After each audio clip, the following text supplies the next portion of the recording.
Good morning, Emily. Tell me who you are and what your job title is, please. Hi, I'm Emmeline Howarth and I am the Programme Leader for Animal Behaviour.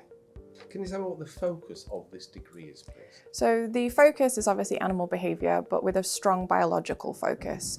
We want to teach you the underlying mechanisms that drive behaviour, so the physiology and the genetics, so that you can understand why behaviour happens. At level 4, so the first year, we'll take you through from the smallest building blocks, so the cells and the biochemistry, through genetics, animal physiology and anatomy, to an introduction to animal behaviour. We'll then teach you about animal communities, ecosystems and populations, and we'll finish with a discussion of the biodiversity of life and how this drives animal behaviour. This is really important for the future because of the changes in the environment that we're seeing. Climate change is having a really strong effect on animal behaviour, so we need you to understand the adaptations that animals have, the unique things about them and also the more broad things that they all share, so that we can then unpick which are the most important things to focus on when we're doing conservation or if we're focusing more on captive or wild welfare. As part of the course, you'll learn a lot about physiology, so things like the neural pathways, the hormonal changes, and also the genetic influences on behaviour.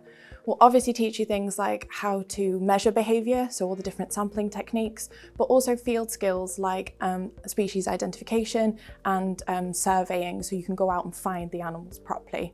We'll also teach you analytical techniques, so things for genetic analysis and also cortisol analysis, so that you can bring together all that theory and practical skill to answer questions about animal behaviour. We want to teach you how you can use animal behaviour to understand welfare and also conservation, so that you can then take this degree in either direction after university.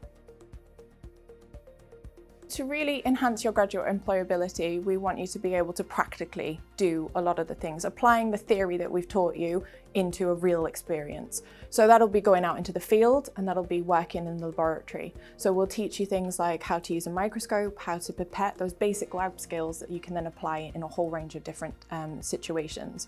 You'll go out into the field and we'll look at species ID, we'll look at field sampling, so this could be water sampling, this could be looking for insects, moth trapping, small mammal trapping, a whole range of different things that we want you to learn so that you're able to then collect those animal samples to then assess their behaviour. Students will have the opportunity to go on a placement where they will go for a few weeks to a place in industry.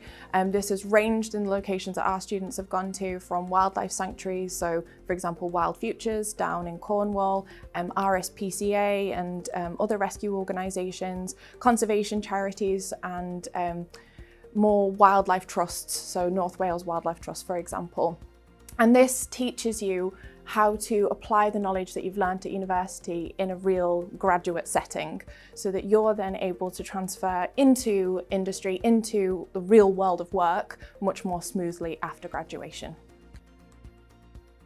We have a lot of staff that are involved in this course and we're all super enthusiastic and all research focused. So a lot of our staff are working in a whole big range of different species and this means that you've got more opportunities to work with those different species.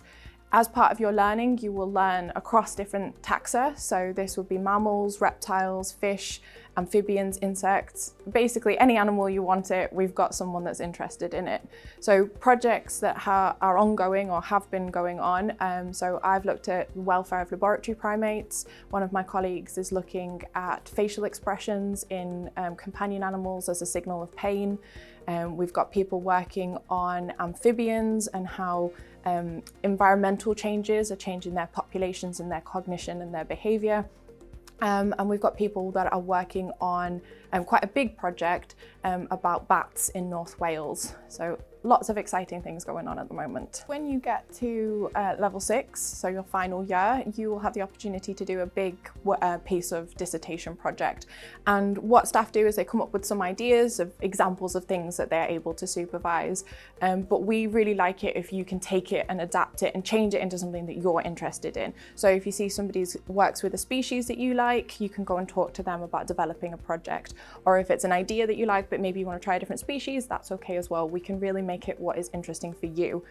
And then you'll do this big piece of research where you'll go out. It could be to Chester Zoo. It's a really excellent resource that we have nearby. It could be to the local kennels and catteries that we have. It could be to the other zoos that we have around. So Welsh Mountain Zoo and Knowsley Safari are really great resources as well. Or it could be looking at the local wildlife. Chester is a fantastic location for wildlife. It is a city surrounded by nature. So we have the Countess of Chester Park, for example. We've got the River Dee, we've got North Wales. There's so many opportunities for looking at wildlife. So whatever it is that you like, we can find a project that you will then be able to showcase the skills and knowledge that you've learnt in a way that is super interesting for you.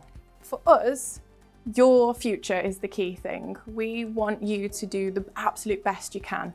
And so we are here to support you and make sure that you achieve your best while at the University of Chester studying animal behaviour.